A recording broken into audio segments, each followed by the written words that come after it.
So this notion of cybersecurity performance management, I think, is a foundational aspect of how we need to do security going forward.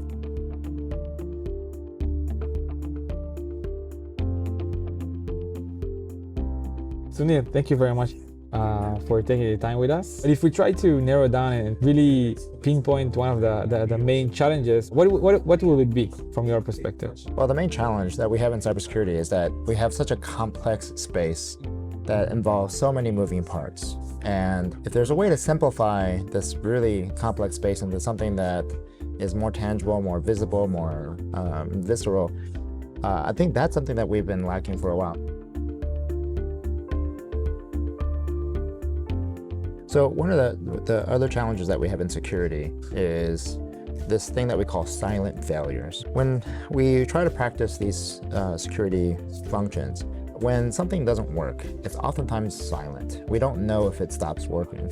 And in those spaces where we don't know if something's actually working, it's oftentimes when an attacker comes in and exploits or takes advantage of our environment. So this understanding of are we having any silent failures requires us to be very active in assessing the performance of our controls that we have in our cybersecurity environment. Okay, so I agree and I acknowledge that this is a challenge, this is a practice that I can leverage, but then, okay, where do I start? What do I need to do?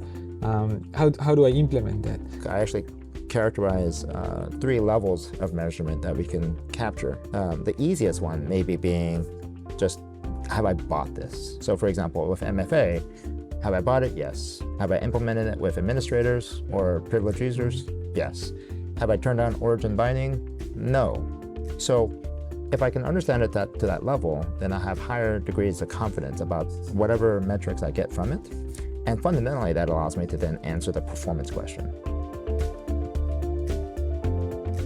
From my experience in the cybersecurity space, the main kind of value drivers for leaders, for the entire security organization, is to reduce risk or to reduce cost. If you map what you have or what you don't have, then you can first of all understand how to reduce cost, but also how to reduce the risk. It's been really hard, and it's still a journey to try to make that easier. And I'm glad that SeeMetrics is working on this particular problem. And this is one of the big challenges that we have in cybersecurity. Like, how do I know what this is supposed to be doing? And how do we measure it? How do I understand whether it's actually delivering the value that I'm looking for in that particular control?